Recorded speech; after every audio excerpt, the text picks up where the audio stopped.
Hi, I'm Kristen Stewart, the writer and director of The Chronology of Water. Memories are stories.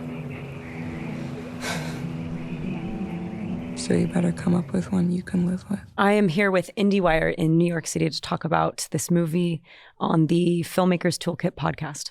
I really love this film, but I think the thing that shocked me was this is a big swing for a first feature. It's the way, and we're going to get into this, all the fractured storytelling. That's a very hard thing to pull off in a feature film. What gave you that confidence that you were going to do that? And I imagine to a certain degree, if that was in the script, there had to have been some notes that maybe you shouldn't be doing that, right? Sure. Mm-hmm.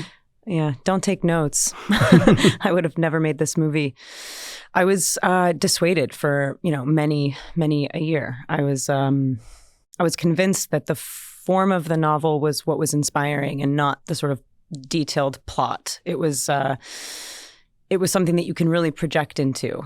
It feels like it feels like a life flashing before your eyes, and it's really difficult to write that down because the emotional sort of connective tissue, it has to feel so ephemerally connected that it must be sort of discovered. So often some of the flashes were placeholders for things that I knew we would discover when we were on set and we were actually physicalizing this experience and sort of like making it our own and finding our own voices through the inspiration of the text, instead of being so reverential that we felt connected to Lydia's details. So often the script, look, I thought the script was cool. I liked reading it. A lot of actors liked reading it. Producers who give you money to make movies, it was just hard to have faith in something that the quintessential nature of needing to make it was that it was about curiosity and discovery. And it's really hard to invest millions of dollars in that. It literally spans 4 decades. Characters, quote unquote characters, come in and out. They are traces of people because they are retrospective glances at characters that kind of allowed this woman who is our protagonist to find voice. And it's writerly, so it's completely subjective. She is the most unreliable narrator ever. So I think it's an easier and more sort of cohesive watch, because when you read, people don't know how to fucking read. Like if you read something, it's a little less indelible. Images can sear themselves into your retinas. They can, a split second can take up so much emotional space for you, and it can echo. But sometimes if it's written down on a page and you're required to remember certain details that create atmospheric plot, it just doesn't stick. So when I made the movie, my own producer, who helped me actually find a path towards being able to make this, said, he's very French, and he was just like, Kristen, I could not even finish the script, but the movie, you have made something that is real. And I'm like, okay, well, thank you for taking a trust fall, because my own producer couldn't even finish reading it. Mm-hmm. 8 years in writing the script, and you said, I'm sure you're exaggerating. I'm not exaggerating but rewrote it 500 times.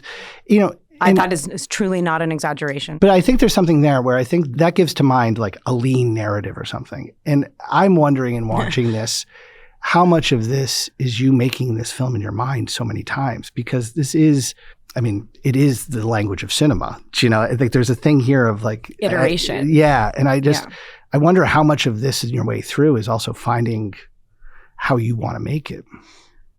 So the type of cinema that I really love, it requires like patience and engagement and kind of projection, and like sometimes it is more interesting to see how someone sees something versus what they see. Mm-hmm.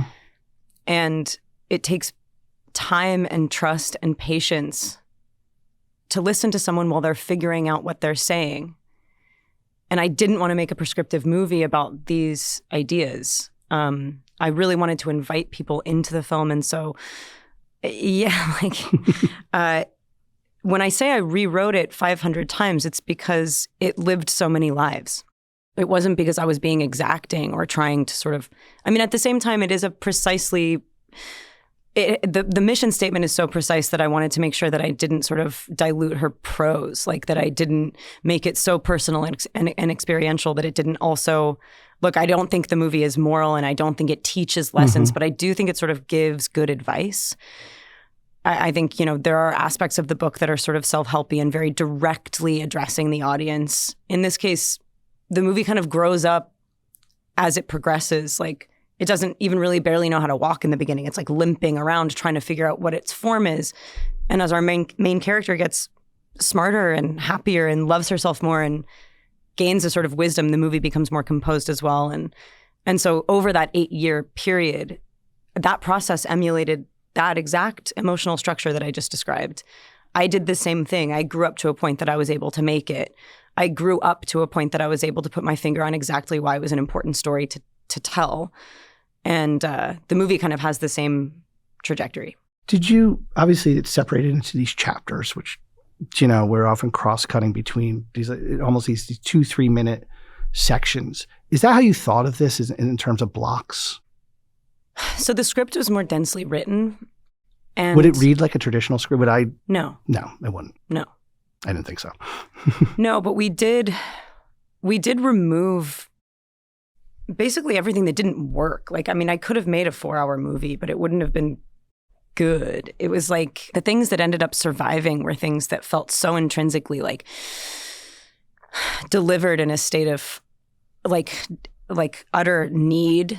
And like, because I'm not the only person making this movie, and you invite actors and you invite different memories, different bodies, different molecular influences onto your set. Suddenly, things that you thought maybe were the most important sort of tentpole aspects of the movie, like set pieces, would fall by the wayside because we just couldn't accomplish it because no one cared.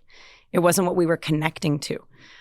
And I mean, I guess like the next movie that I make, I'm going to write a 75-page script because I know that on set things grow and they expand, and I really love being able to like allow everyone there to breathe life into it and sort of shock ourselves versus feeling bummed out that we missed 2 pages because we were so fixated on what we wanted. Right. So yeah, like, but no, the script was always written in a sort of like elliptical, fragmented. I think it has very, very cohesive and precise emotional connectivity, and every chapter has something very specific to say in terms of her becoming someone who, the movie is a book being written. The movie there's no present tense.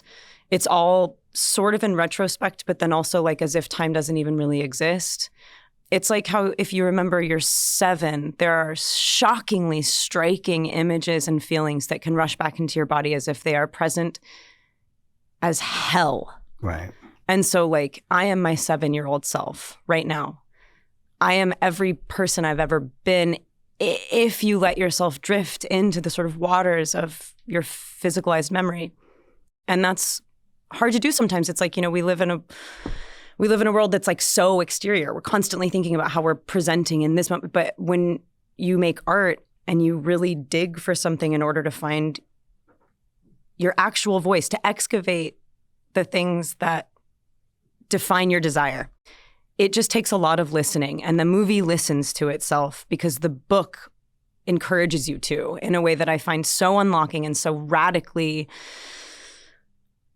for lack of a cooler word, inspiring. And just like the book is just a big, huge permission slip, like keys to the castle to your own volition.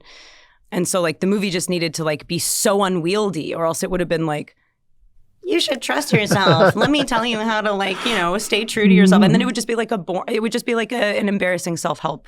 I want to talk about you used a few words here, memory and fragment, and also that first segment, she has a smaller child. That idea of memory being something that's fractured, and the way that you shot that is really fascinating. And I wonder if you could talk about that, but also you're talking about discovering on set. I mean, clearly you have a clear idea of what the emotion is that you want to capture, but how does that work? Those bathtub seeds and thinking about how you get that when you're there. Well, the imagery, like it needs to reverberate. We have a very short amount of time to tell people, to give people context for the relationships that Lydia has in her life that are very important, because she's the main character and we traverse decades. And so there's, I'm not the first person to use match cuts and sort of like compositions that mirror each other in order to show who people are across long periods of time. But there's like a flickering, sort of stuttering effect that just makes you sort of understand that sometimes your life feels like a shuffled deck of cards. And at any point, you throw them up in the air and grab one. They're connected. You know what they are. You know that you have 4 suits and, 1 through 9 and some royals. Like, you just, like, it's like, in order to make the movie not feel like it was given because we were making something digestible for an audience, like a 3-act structure or things that make it easier to grasp. It's like I really wanted it to feel like a wash, like a memory wash that was no less tangible because it wasn't your memories. You know what I mean? So it's like there were certain ways to imply that girl was that girl because look, they're in the same position over time. You just know immediately that those are sisters who have been holding each other their whole lives. It's interesting because you find these beautiful frames. In the nap section, you're so tight on everything. They're fragmented. You can see little pieces, it's an eye. You're cutting all those natural places that you kind of cut a body. You're segmenting them off. Well, she's like a broken woman. Yeah. And they're beautiful and they're incredibly expressive and they cut together. I'm wondering, what does it even look like on set? Like, do you walk through a simple action and then almost with your cinematographer go in and find these little pieces or... Yeah. So, I mean, you said that we were allowed to get nerdy. My prep process was just commandeered by really cosmically destructive forces that I think were the best things that happened to us, because as we thought we were losing the movie and the opportunity to pay off the 8 years of dreaming that I had done, what was happening was that we were forging a path towards something that felt so ephemeral and so impulsive. And there was no way that the dreaming that I did for 8 years wasn't going to find itself in physicalizing those impulses, even if I didn't write them down on a piece of paper with a DP for 6 weeks. I did that. And then basically that just fell by the wayside because I acquired a sibling and a just a truly like a life partner in the DP that came on a weekend to filming, which was an insane decision to make, but it just wasn't going my way. Mm-hmm. And I needed this movie to go my way. And you have that, people say that, especially in their first films. Bye-bye. If you have, it's less about their talent or what you see in their work. It's you feel it, and either they're enabling or adding, or there's a friction. We were so inhibited. There was the only thing that we could do was find Corey. Mm-hmm. And once we did that, it was like this like mad dash game of catch up. And then also him imbuing my perspective with his sensitivity and his like angelic approach. Honestly, like I know people love to call their DPs dancers, but like there was just not another man or woman on the face of the earth that could have been in the room with Imogen doing those things and looking at her in the way that he looked at her and creating striking images that felt broken and lyrical and like pieces of a puzzle that wanted to be put back together. And so anytime something was like broadcasting too much too early, it was like, oh, we have to cut that in half because she's not whole yet. And then by the end, it becomes like pretty wide and pretty basic. I mean, our coverage becomes boring in a way that I think is like actually like it makes it actually carries more tension than the beginning of the movie when you're sort of grasping at straws in terms of what you're looking at. By the end, you're like, wow, I guess we're just allowed to look at everything now. And she's addressing us directly and she's become somebody who can really like articulate where she is. And I think the camera work does the same. It's almost, I think, if I can interpret what you just said, there's something about him coming in and being instinctive with what you were doing. Almost like that versus... It would have been maybe like dry and boring. Like I thought about it for so long. It was like, okay, we look at the corner just like this. But we were just we were really chasing the images that I had come up with for a really long time. And in doing so, finding new ones. And there's so much correspondence now in the movie. It like when we cut it together, it was like unwrapping presents where you were like, oh my God, this thing is speaking to this thing. And it did it naturally instead of me having to sort of like, predetermine what that is, which probably would have been stifled and wooden and more boring. Along these lines, I want to go back to I pulled this quote here, something that you said that you experienced reading the book.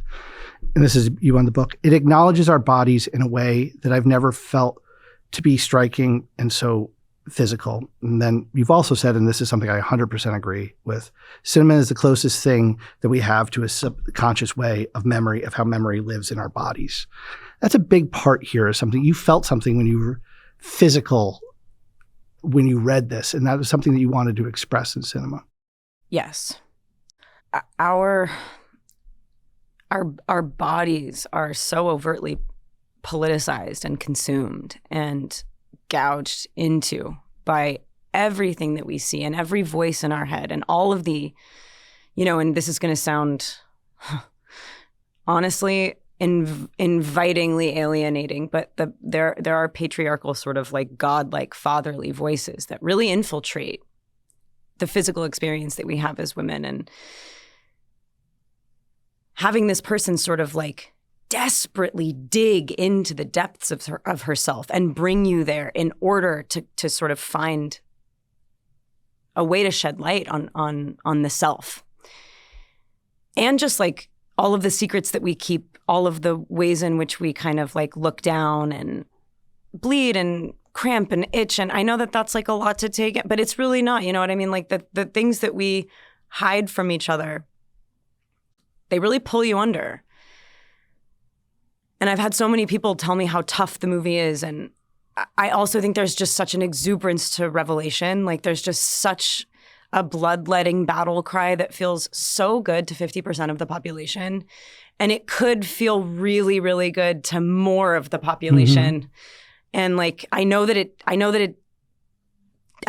does. And I think maybe it was like a difficult script to read. And maybe when we put it into terms like this, that it makes it even more, I don't know, kind of binary in this way that feels exclusive. And the movie aims to like truly invite like into like, anytime you start to say stuff that you think you're not allowed to say, scary at first, but then just like, what an unbelievably incredible feeling to sort of like get things off your chest. And I didn't make a movie about Lydia Yuknovich. I made a movie about women getting things off their chest. And those things are heavy. And they don't have to be if we all just hold them together. You know, it's like the movie definitely is not, I know people describe it sometimes as like, I've had people be like, oh, it's like really tough and it's really in your face. It's like, yeah, but it's in your face in order for it to be kind of sometimes really funny and exuberant and not necessarily, it's not, what's it called? Like, it does not aim to point any fingers. It just aims to just lift a few skirts, like it just aims to. I would never have used the word tough. I would have used the word raw. There's something about this that is the physicality of all these different phases she goes through in her life, processing trauma, of addiction, sex, all these different things. There is what you just described, and I'm not going to try and rephrase it, but when the way you're capturing that is a rawness. I don't mean that just in a technical sense. I meant in terms of how we viscerally feel it, right? I mean, that feels to me like to be the guiding. If I were to pull back and look at all these different segments, I feel like they're driven by a different sense of a visceral feeling. And that sense of how we feel it in the body seems to be key to it. It seems to be key. I'm going to give you a compliment here. This is the cinema of Lynn Ramsey. I mean, this is, there's something here about that. She's a different she's a different filmmaker, but there's something there in her language that you're tapping into that is this visceral body thing. Yeah, it feels like an inside voice. Hopefully that was the goal. And I don't know. I think it's like there's a complicated conversation to be had about how easily accepted I don't think it's a binary experience, this film, but it is about a female body. Mm-hmm. And so it is not a subject matter that we love to make our protagonist, in fact, quite the opposite. I think there are certain ways that, that we, in the places that hurt us the most, we make life. Mm-hmm. And that is purely female and not exclusively understood by women. There are absolutely people that are like have, room and curiosity for that experience, but we don't make movies about it. We absolutely do not give room for filling the entire stage with that feeling. That's always like maybe an element or something. I don't know. It's like to make an entire movie just about the feeling of not wanting to stare at the floor anymore and tell people that actually I'm in pain, but maybe I could repossess that pain and make it beautiful is just like why I thought the book really needed to just like get up on its feet and like start screaming. I don't mean this as a segue to something technical because I think it's very connected to this. Your use of sound. Because it does this, that feels like maybe one of your biggest tools here to get at some of this, both in terms of you said those things with the voices, the way you're even just using the father's voice. Yeah. It's amazing how much of this is off screen and just more of the sound of it. But it also just feels like there's something here that you're doing with sound that is quite remarkable. And it seems like it was conceived in sound to a certain degree. Cool. Thank you. It's like my favorite part. I like wanted absolutely for anyone watching this movie to be able to have the whole ride with their eyes closed. It's like a haunted house. Kind of, the whole movie is like an intrusive thought. And sometimes those are good and sometimes they're bad, but they should be written down if you are an artist. And so that's what it is that there's this like kind of like there's also like this push and pull of the typical protagonist's success story, especially when they're women. The undulating failures and sort of false starts and false wins are frustrating. And this voice that follows her around, the whole movie gets up and follows her around. Mm-hmm. The score is like largely rhythmic and percussive, but there are no drums. It's all about kind of like vocalizations that feel tied to experiences that we have had in the film, and whether or not you tie them to them specifically, I think that your body emotionally connects. And so it just feels like the movie is your memory as it starts to progress and the sound becomes more complicated. It also feels kind of like, I don't know, a skipping record. Like there are so many parts of the movie that upon first viewing, sound designers, people who are, technicians that are supposed to catch mistakes like this would assume, oh, this hasn't been mixed. They totally messed all of this up. It's a mistake. They need to redeliver a DCP. It's like, no. These are absolutely supposed to feel like little like I wanted to kind of, they're rug pulls. And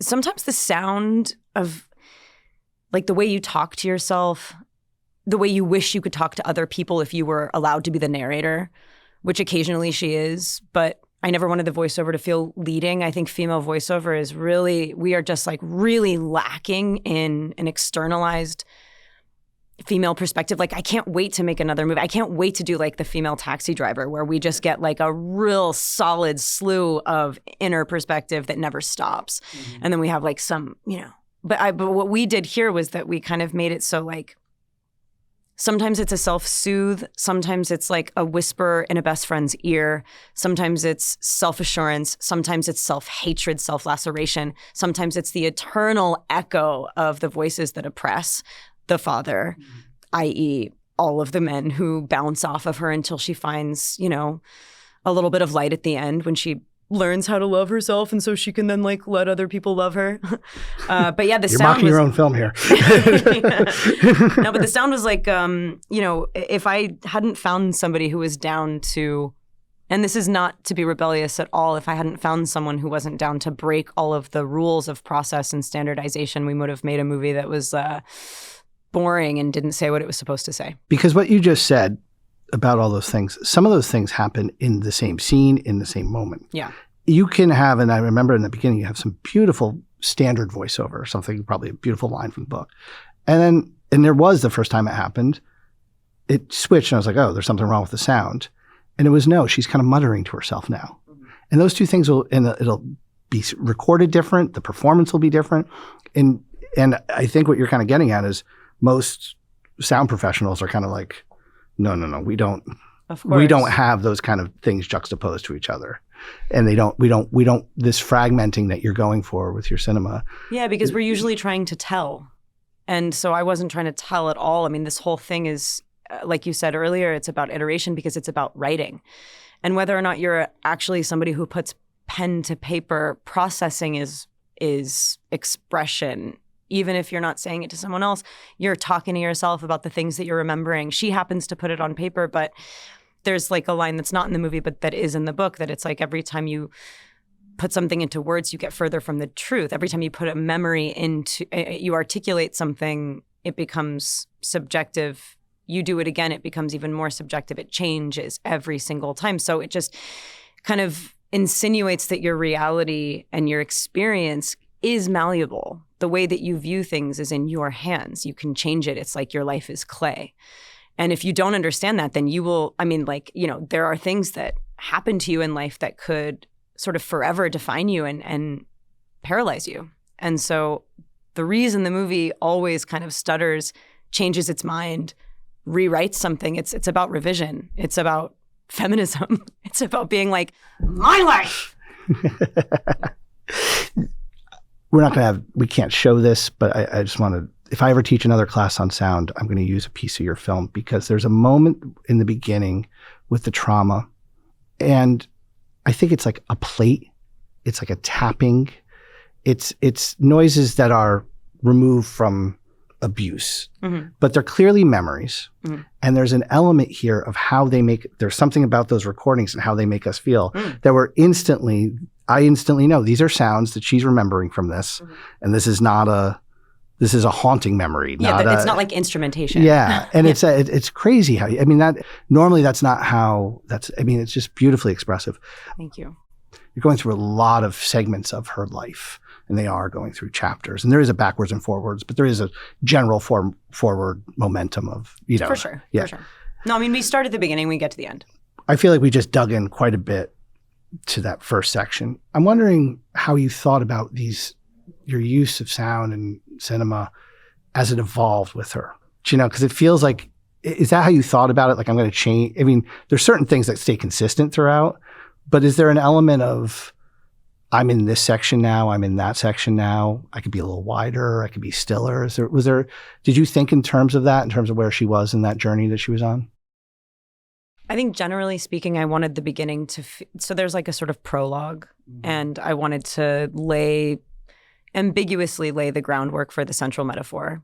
I wanted to imply loss and grief that was tied to transmutation and sort of organic elements, sort of relating ourselves to growth, you know, that we kind of grew here, and that any way you may feel is not unnatural.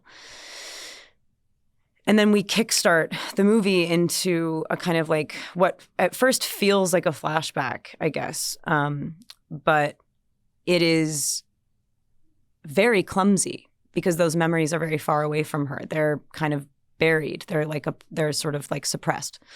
And so there are striking images, but not all of those images have everything in between to tell you exactly what's going on. But atmospherically, I think you understand that the household that she grows up in is full of trespass and the word no. And that there's like just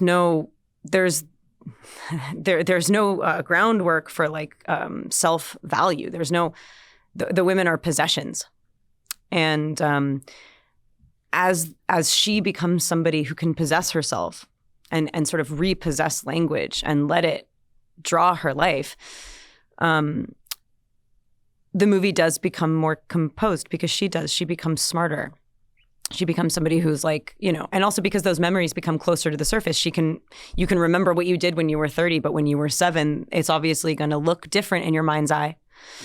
And within that experience, you know, we do flit around a little bit because, again, like I said, time is just not continuous. And yeah, I think, you know, there are times where in trauma you kind of revert into the body. There are times that I don't want to avoid certain taboos. I don't want to feel I never wanted the movie to feel like it was afraid to tell the story visually, but for me, it was so much more impactful to be within her body when certain things happened to her. If she was looking at her shoes, if she was looking out the window, if she was staring at water damage in the corner of the room, it was so much more evocative of abuse and so much more evocative of trespass than it would be to be sitting outside of that experience and watching it happen. Also, how would we even shoot that? Like, it just is, I was so uninterested in that.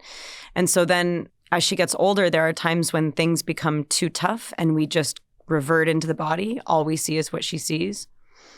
There was a certain language there that felt consistent.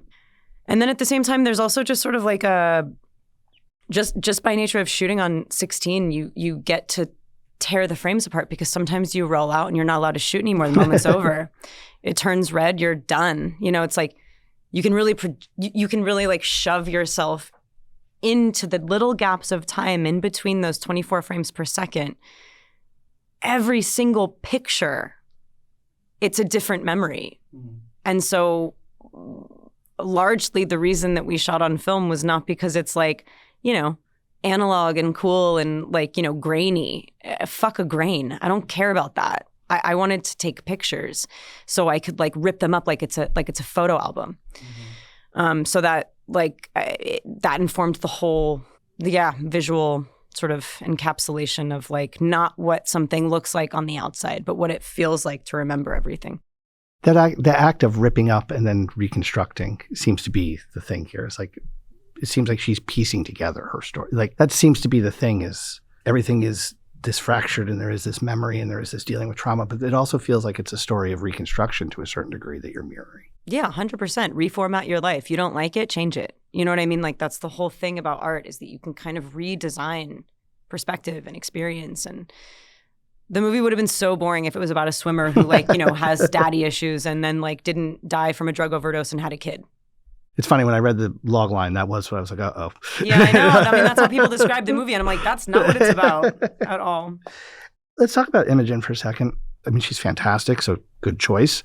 And maybe you just knew that. But there's an element here I have to wonder, in terms of that relationship of director-actor, what were you searching for? Because, I mean, you've been on the other end of that for so long, and I imagine there was a specific way you wanted to work, right? I thought at first maybe it would be a great idea to find someone new, you know, that was just this untapped resource. Like, you know, like that I would like turn over some big rock and like find like a magical rainbow caterpillar. The thing is, the very best actor in the world should play the star, like should star in your first movie. And Imogen is, she's been working for a really long time. I've always had my eye on her as a kind of mutual. I just always was like, I think I would be friends with that girl. I really like her. Kindred spirit. Yeah. Yeah. I mean, like, I'm an actor. I could have played the part, I guess. That's not something you considered, is it? You know, there's nothing wrong with that. It's an interesting thing because the only reason I didn't consider it is because I just happened to be texturally wrong for this human being. I think for me, like of course there was an exchange that I really craved between the potential person that would live this life for me and for us. There's a kind of thing that, well, I guess like, you know, there's a thing that women can do for each other, which is like when you listen to each other, then you get to exist. And that's what you do for your friends. And like, I think if me and Emmy met and we didn't make this movie, we probably would have still had the same experience in which we mutually at the same, you know, it's like kind of a pivotal time in our lives. We're both 35 years old. We like put our hands on each other's chests and said, you know, it's time to open up. And like, yes, this is a movie where she plays a part, but it was also just a time that we just went like, let's show. Mm-hmm. Let's listen to each other, listen to ourselves, and show. I don't mean show off like in an ostentatious way. I mean like stop hiding. Don't. And these are words that I feel I don't want to diminish my own point, but like get out of the box. You are not servicing my vision. You are servicing your sense of self, because what this movie is trying to tell people is that it matters. And it's just a vast, long, lifelong experience, allowing that self of yours to come out and to grow and to be visible and not contained and not revised and not made palatable and actually sort of given as a gift. And Imogen Poots is an artist, and she is a genius, and she is so stunning. And her, dude, honestly, to be able to like take a person who's been an actor for a very long time and let her not be self-protective because she's not scared, because she truly does feel safe and trusted, and the movie is in her hands. She was just able to do something that I find absolutely revolutionary. I think she's better. I mean, it's not about being a good actor or a bad actor. It's about having an experience that was fucking important and having it be visible. Like, you know, her body is this movie. Her soul is this movie. And it makes it so everyone's body and everyone's soul could be put into it. And I just think, like, she's so... Handing one of your best friends some sensuality and being like, wear this like a banner. Hold it like you're at the Olympics. Like, that girl is one of the coolest people and most kind and such an incredible actor. And if you're going to ask someone to be a writer, she needs to be a goddamn genius, and she is. Well, I guess that was a good choice then. It's interesting too. When you're talking about kindred spirit, someone's either down for that or they're not. You know, I know there's like that experience or that thing, and it's like it sounds like you knew that right away. I'm curious, when you would walk into, and I'm sure it's different. I mean, it sounds like you kept on the cutting room floor or even cut from the script, kind of more traditional scenes that were kind of staged and lots of dialogue and things like this. We shot those. But when you would go to something like getting married on the beach, or, you know, meeting Philip, or that's two from that segment, or something like that, how would you approach that with her? Was that something like you would show up at it and like, are you blocking it like a traditional scene, or is it more, you know, you're talking about something very instinctive and wanting it to be open. And I'm just wondering, like, what's the starting point with you and her when you get to one of these locations where it's not a, you know, 3-page dialogue scene or something? Yeah. This is boring, had no time. And so I would usually just know where she should be. And she would sort of run on set and be game. And I can't remember very many times where she was like, I feel wrong in this configuration. I don't think the shape of this is telling my story. She would really like shove herself into the areas that I was like, I think it's kind of like this. Like, we did this together. Like, we really Laverne and Shirley'd this. Like, we were just like arm in arm skipping along. I just remember her like frayed, destroyed, coffee-covered Muppet script, because like Immy is somebody who is also like, I mean, she's a goofball. And there's like a self-seriousness that she does not have that made this thing able to sprint. And so if something didn't work, she would just sort of like, you know, somersault her way out of it. And suddenly Corey would go, I got it. I went with her. But primarily, I would find the shape before she got there, and she would arrive and be like, oh, right. So like, what? How old am I? 30? 18? 47. Like, she just plays she doesn't play 47, but she literally plays 18 to 40-ish. And she was really able to kind of like swing with me. And she knew, the book was inside of her body, and she had really internalized the script. But there were times where I would have to be like, hey man, do you remember that, like, you know, right before this like crazy thing happened? She'd be like, oh, right. But then she would just lock in. I don't know. I think she's such a consummate actor. I think like sometimes I ask her too, because she's an artist, you know, she draws, she writes, like she lives the artist's life. And sometimes I'm like, are you always going to do this? And I think the answer is absolutely. I think she is such an, I guess you asked a specific question and I gave you something general, but it was I can see it in my head a little bit now. Yeah. I really want to preface this question. I could care less about the aging, de-aging, or making it older. But there is an aspect of hair and makeup here for these different phases. I mean, obviously it has to do that work. It's huge. She's got to play. But there's a thing here, and I'm wondering, I don't know how involved she was in this as well, but there's something about this character in this moment that you've created these very distinct looks. You know, that it's, that again, the age stuff, I get it. But there's something there about like obviously it's the same person. It's not someone who shaved their head and did something like crazy or something. It's funny, we had to cut the shaving of the head out because we couldn't maintain that. We did not shoot sequentially. Yeah. No, but I'm wondering if you could talk about that, because there is something. So I did it instead. That's wonderful. But there is something there about the crafting of how she looks in each of these segments. It's funny. It's like she appears and you're like, oh, okay. It's something that speaks to you instantly, like a headspace or where she is. I really love to hear that, dude, because we didn't do much. I think when she's young, we put a little bang on her, and it's emotional. I tell you what, like, it's because she has integrity. It's because if she tells you that she's 16, then she is. And Imogen is telling you. She's telling you that that's how she feels, and so you feel it. Like, we didn't do that much. We didn't do, we had an incredible... She has a very raw look at certain points with her hair. Sure. Yeah. No, there are times where we lean into her being a little bit like, disheveled. Like, there are times where she looks very low. There are times where you can tell that she is definitely like scraping like the bottom barrel of life. But what I'm telling you is that we didn't do much to her. A little bit. We like made her eyes a little darker underneath every once in a while. We put a bang on her when she was young. We allowed her cheeks to be a bit rosier when she was 18 and standing on the blocks of, a relay race. But it was because she just brought it. Like I was really scared about how many actresses how many actors we should like hire to play this person. And at first I was like, probably 4 or 5, and it became 3. And I just think that definitely speaks to Imogen's integrity. Let's talk about the editing process. One question I would just love to start with is there's these beautiful cross-cutting. The 3 girls go off for a beach trip and there's sex, and then there's like all this nature. And something like that I automatically assume is kind of almost designed. Like, I'm sure, but I don't know. I'm wondering how... crazy deja vu. No, really? We've had this conversation before. We have? Yeah. Uh-huh. Okay.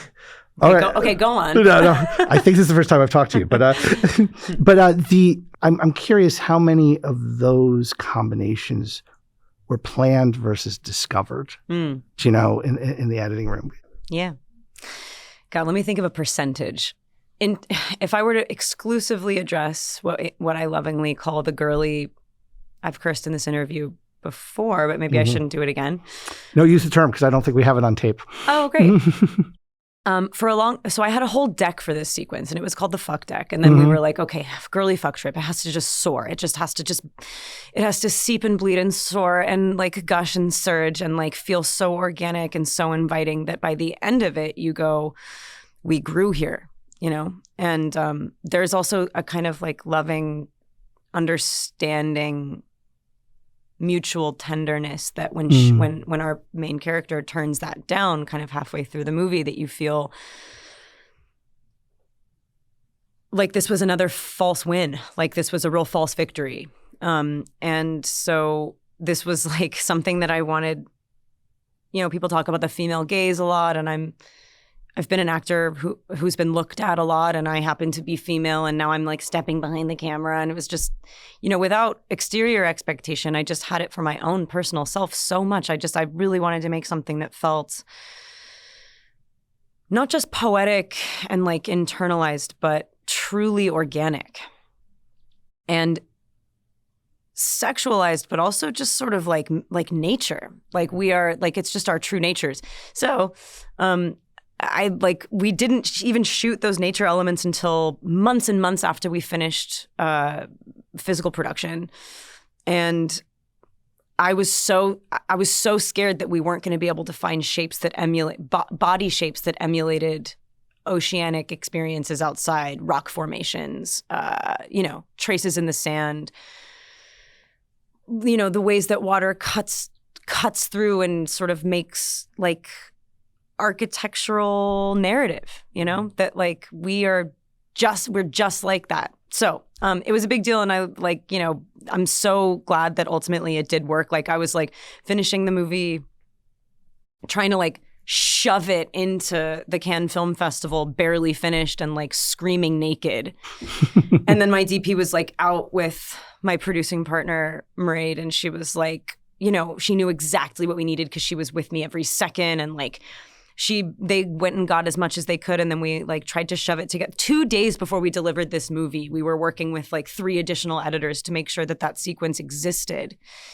And I'm so proud of it and I love it and I could watch it over and over and over. And oddly, I did watch a movie recently, I think it's called Multiple Orgasm by Barbara Hammer, which is like so similar in the impulse and in the sort of, in how it evokes those feelings, that if anyone's interested. I did not see that movie before I made this sequence, which really speaks to the, what is it called? Like, what is the subconscious, the collective subconscious? Like we've all been saying the same thing for a long time. So I'm happy to say it in this context. So that one was very planned. Were there ones that you kind of discovered that you combine 2 things?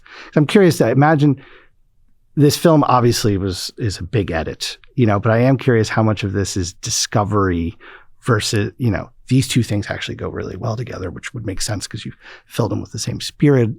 I mean, there had to be associative memories. So, we talk about repetitions and pattern formations, and the movie is about sort of breaking a pattern of abuse and self-hatred through, learned behavior. And all of the flashes are written into the movie. The different times that you see blood on your hand, the different times you see it run down a drain. I think there was one cool discovery where we saw a pattern formation indent itself onto Imogen's knee in the beginning of the movie when she has been sort of kneeling on these tiles for so long that the grout has created a pattern that was also covered in blood. I didn't write that, but I did because there were like 3 flashes of the times in which she remembered bleeding. There's this one other flash in the very beginning of the movie where someone gets out of a pool and there's a drop of blood right next to the poolside because obviously someone had their period that day and she steps in it and walks over it. There was a drop of blood on the pool that we were shooting in. I did not put that there. It was real. But something was, you needed to get it. Dude, we saw it and I was like, someone's bleeding, let's shoot it. Oh my God. And then we just had Imogen sort of step over it. So there were things that we discovered, of course, but we were looking for them. It's not like we got lucky. I mean, we got lucky, but it's not like it was an accident. And it sounds like obviously a lot of things probably ended up on the cutting room floor, but it seems like more often than not, it was dialogue scenes, things like that. You had said before, this could have been a 4-hour film. In general, what was kind of the filter by which things did end up on the cutting room floor? I think probably things that didn't work. I think there were days that, Lydia's very much on a death drive. That's a huge sort of motif, is that there's this like wonderful kind of inviting disappearing thing that feels always like she could be pulled into that and it wouldn't be so bad. And there was a huge set piece where she like almost drowns in a river. And it was just not how I wanted to shoot it. It all went wrong. I didn't believe it. It made me sick. It needed to go. And she did it in so many other ways in the movie that I think when as a young writer and director, I look at this and I go, it was too thick. But it's okay because I think, if we didn't have a little bit of room if we didn't leave some room for mistakes, like who knows if I would have even had a whole movie. So it's like. It's kind of like you hit it. It was strong here. You hit that. You don't need to do it again. Don't say it again. You don't need to. And sometimes allow poignant images to do their jobs and just don't hit the nail so many times. I mean, the script was also full of a lot more voiceover. We scaled that way back. It was like, a lot of the imagery just really articulated the ideas that we were hoping would come across. And so therefore she didn't need to say them. Yeah, I mean, and also there were times where certain things that were said were so much more. Sometimes, honestly, like the whole movie is about finding words for things, and so it's kind of antithetical to my entire point. But sometimes, if you over-explain something, you just dilute it. It's why I think doing interviews. This has been one of the best interviews for this movie that I've ever done in my life. Thank you so much. But like sometimes people are like, well, what does it mean? And can you tell me what you want people to take away from the movie? And can you tell us exactly what the metaphor is when you describe the central metaphor in the beginning? I'm like, the thing is, if I do that, it will become reductive and it will become lame and it will become like lesser than what it is. And so in the editorial process, I realized that there were things in the script that were just sort of taking away from the profundity of what we wanted the movie to say. And so we had to simplify. You know what I want? What you just said, I want Jim Belushi in character as Ken Kesey answering that question. someone looking for the idea, the metaphor, and I want him to just like... Well, he's the guy. Honestly, he's one part in the entire movie that became huge. On the page, small. On the page, honestly, like barely, I mean, of course, very significant in her life. But he is somebody that made everything longer. Honestly, that guy knows how to fill time and space, like, and in a way that was so precise and so learned and so additive. It was mind blowing. I want to talk and where the movie ends. Andy, there's a thing here that you've done with all the previous men in her life, put aside her father, obviously. There's something about the way you introduce them. We instantly know this relationship is like, it's rooted in something that's doesn't have a future, you know, and there's some ingredient there. And it's a combination of casting and the way you filmed it. It's just so clear. It's just so interesting the way, I'd love for you to talk about the way that you introduce Andy, the casting of Andy, because there's just this energy he has that's just, it's almost awkward and just there. And it's like, but for her, it's like the stillness. I don't know. I found those scenes both moving and funny and wonderful. Cool. I wonder if you could talk a little bit. That's the idea that she finally found someone that can exist with. It's just interesting how you introduce him and how you cast him. Yeah. So her path towards self-love is the whole movie. And it's almost like she doesn't even really realize that she's achieved it, but somebody else notices that she's achieved it. And it's very wordless, and you can just what I wanted those scenes to be was that she was sort of wearing her achievement, and she didn't know it, and all of a sudden someone went like, "Hey, nice coat. What a cool Letterman's jacket. I didn't know you won the Olympics." And she's like, "Oh my God, I guess I didn't really know either." But that it was about her achievement, and so like. I needed someone like Charlie who just has... What's the actor's name? Charlie Carrick. Okay. And he has this really just like, he's such a solid sender and he's so observant. And there was this thing that felt like kind of like a steadfast steel train that even if she was going to kind of be kind of like an unruly participator, that he was just going to have a really gentle but like thorough commitment to what he believes because he just sees her for exactly who she is. And it's nice because the whole movie is about her being able to do that. And so have space, have space for her. Yeah, and he comes in and goes like... He's just, I'll back, you know. And it's like so obvious. Yeah. Like he just goes like... I love that like sometimes his whole job is to come in and say... Duh, you're spectacular. And she's like, oh. So yeah, Charlie is like, he's really the only guy who could have played that particular part because I didn't want it to feel kind of like a white picket fence ending because nothing's that straightforward. You know, she's lived many lives and will continue to. So at this moment, it's just sort of nice to facilitate a little bit of, life breathing. Like they both sort of breathe life together in a way that feels like respiration. Like she's not heaving or sighing or crying. She's like just sort of finally breathing with him. You're on the other side of this film. Obviously, you have to go through the act of putting it out. I'm curious, coming out the other side, is this what you want to do right now? Is this, you want to be a filmmaker? You want to be a director? Is that what you're thinking? I don't know. It's just sort of a random thing I did. No, but you know what I'm saying, though.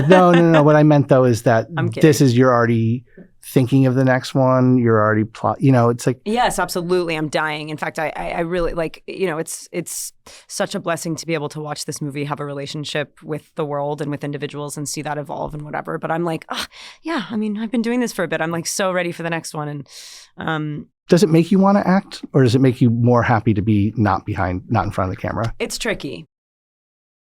I love acting so much when it's pure and when it's like really great, and also when it's not. I love being an actor, but it's like so much responsibility and it's so scary.